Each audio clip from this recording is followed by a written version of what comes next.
Right, and we are.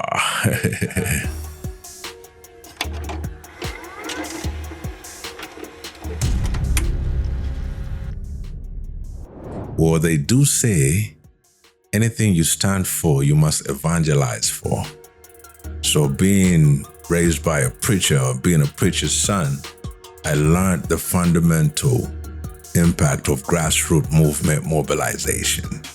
And I've used that in my creative approaches to life and being able to seed movements in different villages of young leaders who are out there leading communities and giving back to their people and shaping the trajectory of the thought patterns of the young people that they're guiding in new futures now. So yeah, church upbringing is very powerful because it attunes you to understand things of the spirit at an early age. So I understand what's spiritual about the work. So most often when people ask me physical questions, it feels like always it's a shallow conversation. Back to the source. Marcus Garvey said repatriation is a must. And many in those times did not listen. As this new era, we say reconnection is a must. So we must return from whence we started. It doesn't matter how many ancestors left before our time, whether you want to, have the slavery story, but we understand that before time we were here.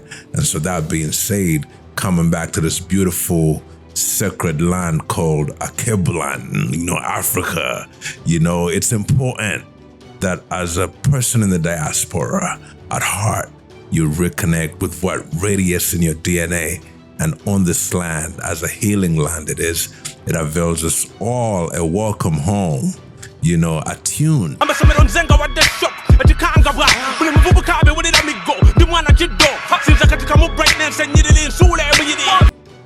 That allows us to feel like we cannot feel anywhere like this in the world except on this land.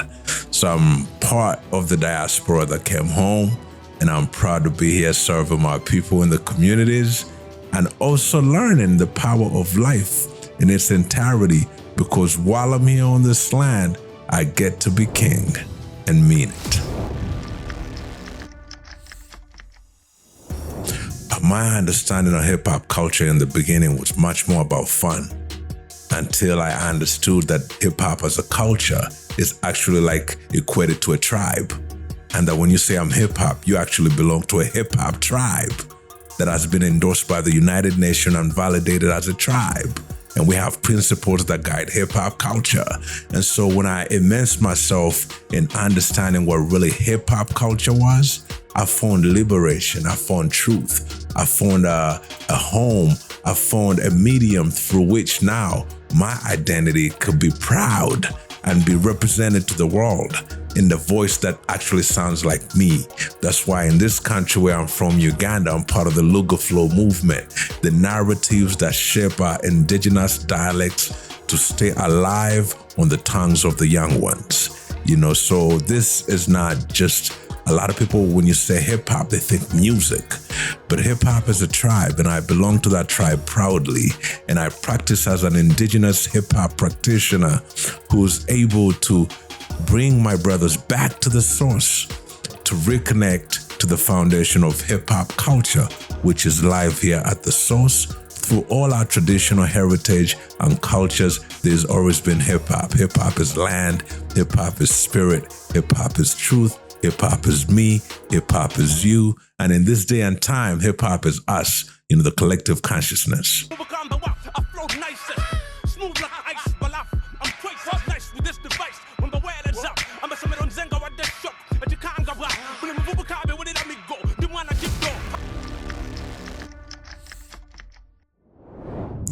It would be to always preserve, protect the land, speak for humanity, ensure that the next generation has wealth to build for generations to come, and to ensure that capitalism does not override the power of our resources, and to teach the young generation to be able to have values that align with the legacies of their ancestors as they form new technologies, and new ideas to advance our futures, never to leave our truth behind. You are chosen. You're here on a specific mission. So attune yourself to learn the power of listening.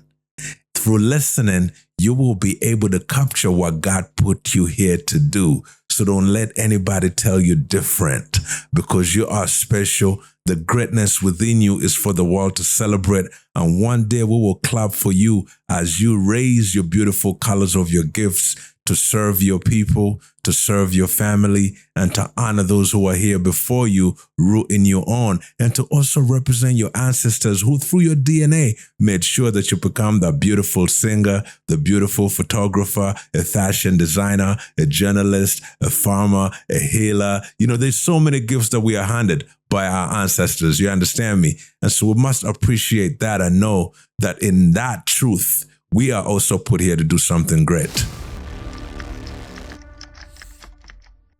I want my grandchildren to say, I stood for transformation. I stood for elevation. I stood for upliftment. I stood for community. I stood for the voiceless. I stood for the marginalized. And I built a legacy that many will build on when I'm dead and gone. My name's Sla Jintu Yokubo, the artist also known as Babaluku, the founder of Babaluku Foundation, a proud member of the legendary Crew Bataka Squad, also a founder of Reconnection, Babaluku Dynasty, The Space, and I'm a proud creative in this country where I represent those who speak truth to power and serve their communities. Being in this beautiful space, I'm proud to say that we are doing work that will inspire generations to come, and that we are the future thought partner investors that young men and young women will stand to say because they lived, we are continuing to live. So yes, I'm here at Dansoft Studios, putting in work and making sure that the generation to come will remember that all lenses on me meant that we all get to encourage each other, continue living, pick up our struggles, and build better futures for generations to come.